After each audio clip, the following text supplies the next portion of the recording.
Gracias, Señor, te damos en esta hermosa mañana por tu amor, tu misericordia. Gracias por tu presencia en medio de nosotros.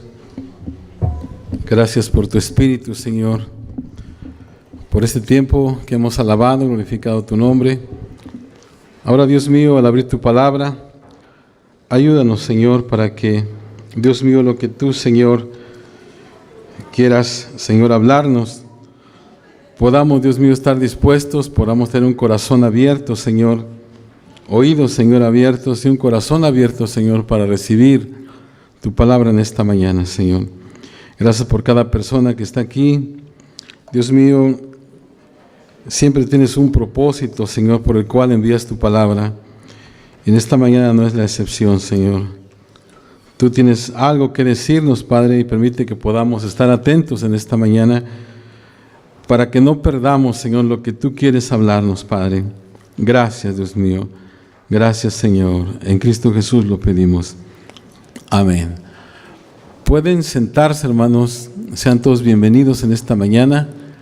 Especialmente, verán, damos gracias a Dios por Susi y por Juan Valente que están con nosotros. Qué gusto tenerlos en esta mañana. Amén.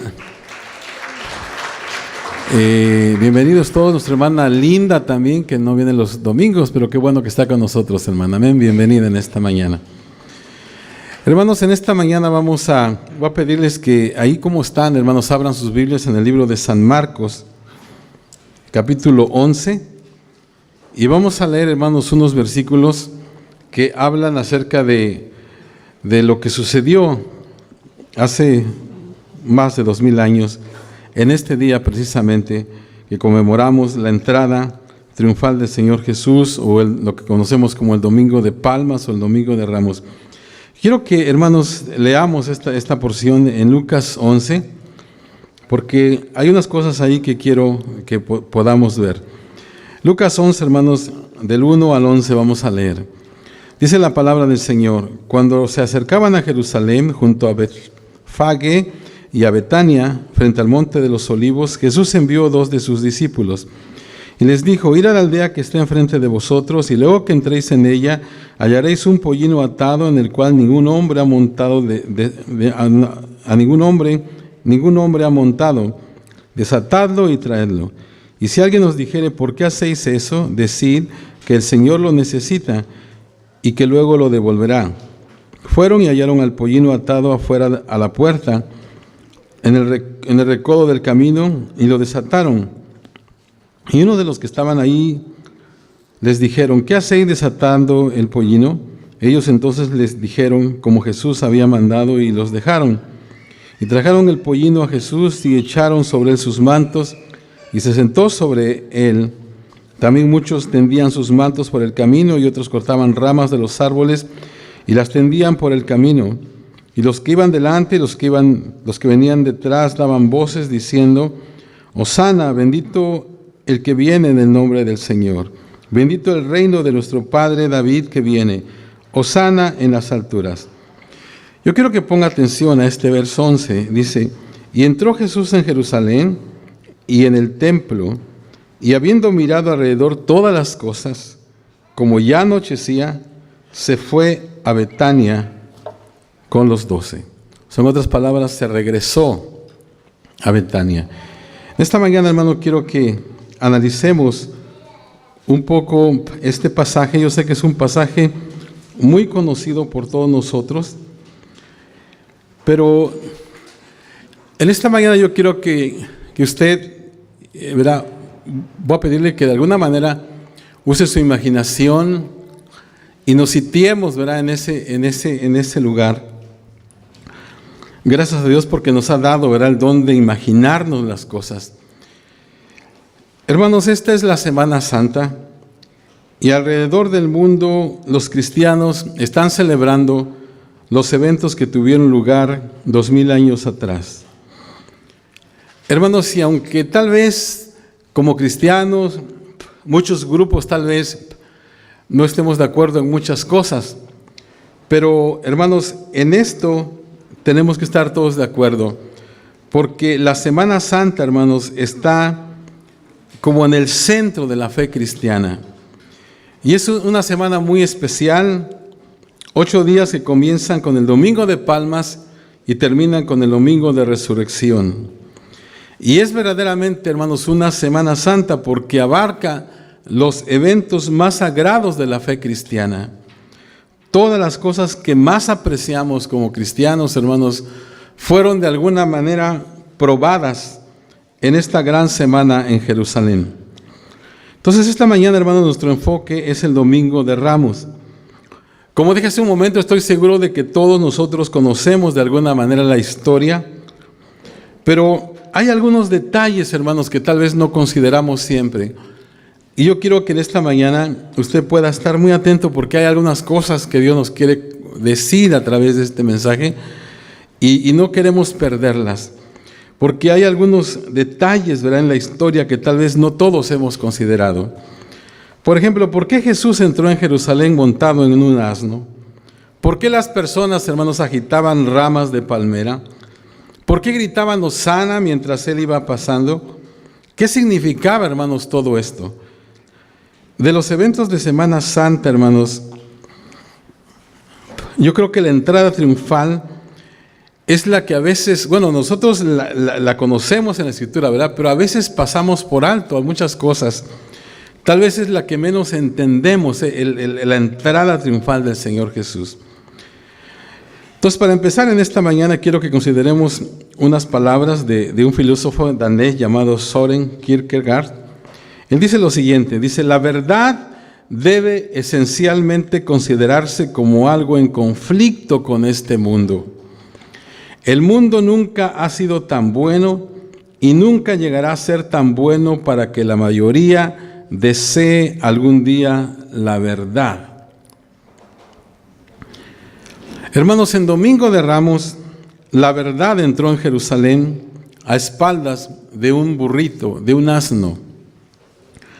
A pesar de que las multitudes aclamaron la verdad, por debajo de la superficie, hermanos, parece que se estaba tramando un gran conflicto.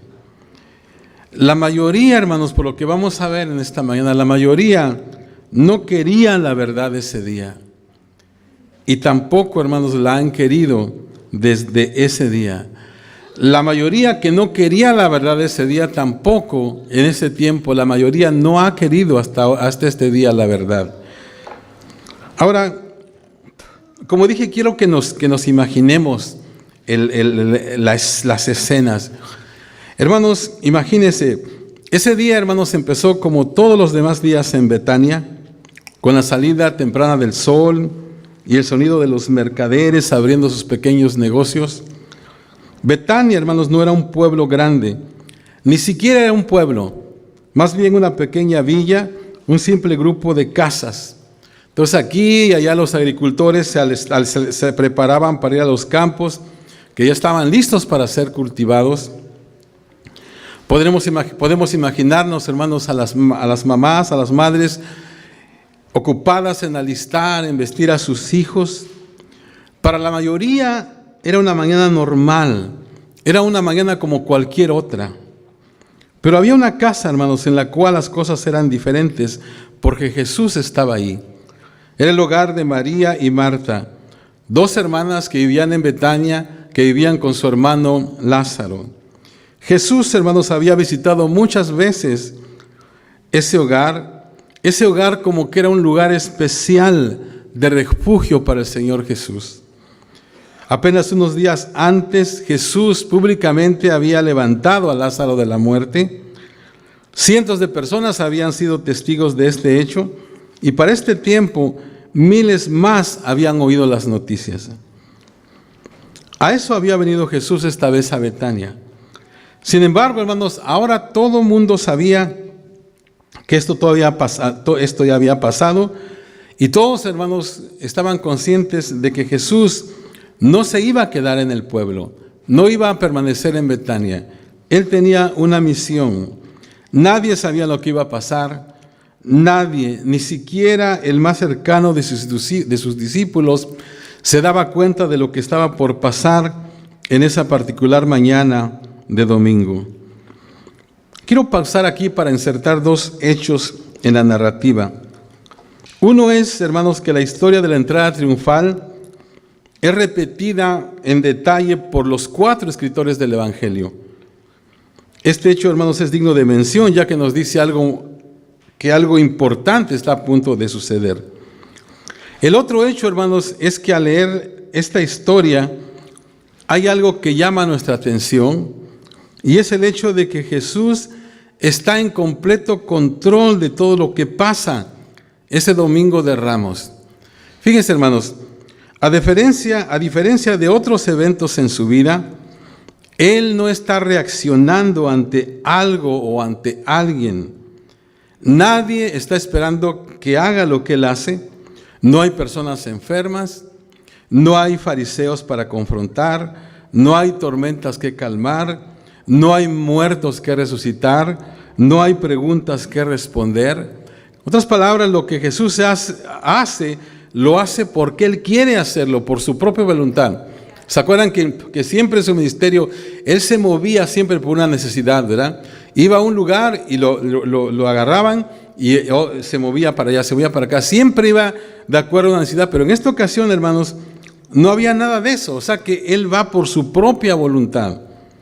En otras palabras, pues, no está reaccionando ante nadie ni ante algo, ¿verdad? O ante nadie o ante algo más.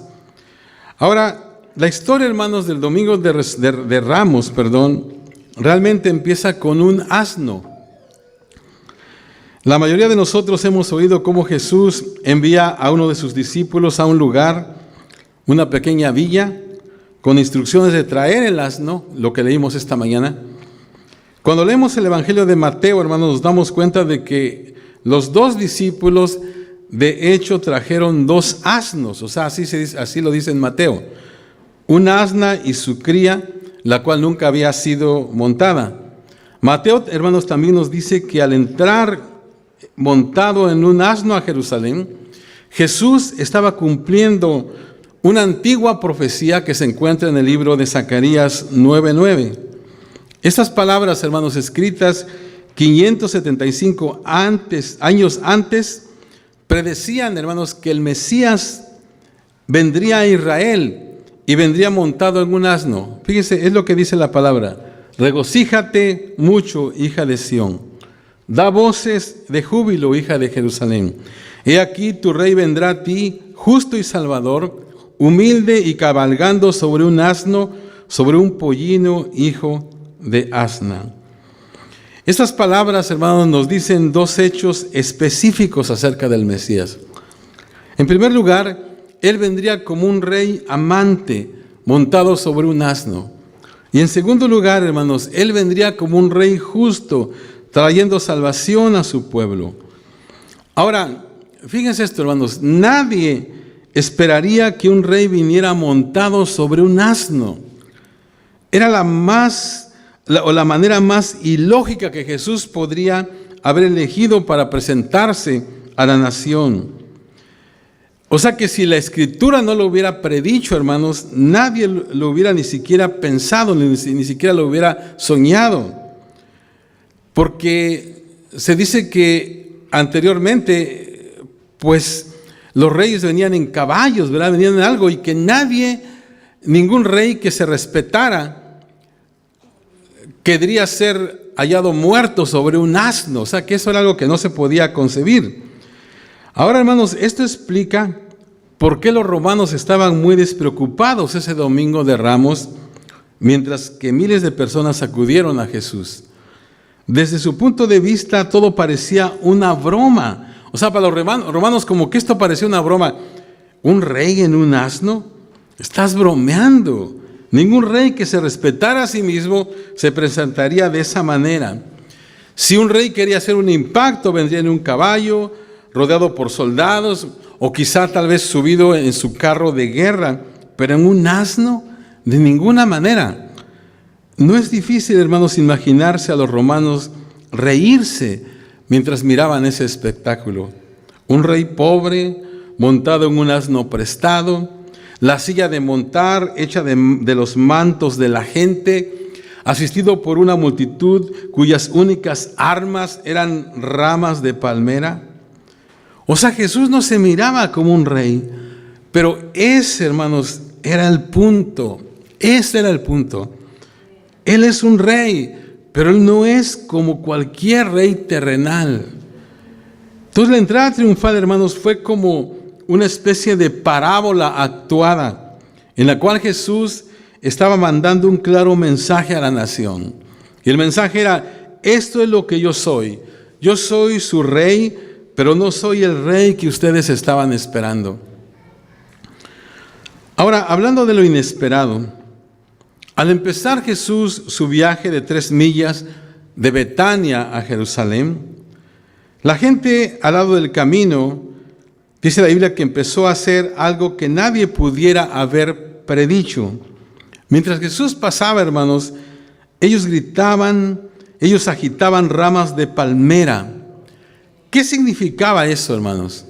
Bueno, en el Antiguo Testamento, los judíos agitaban ramas de palma como parte de la fiesta de los tabernáculos. 200 años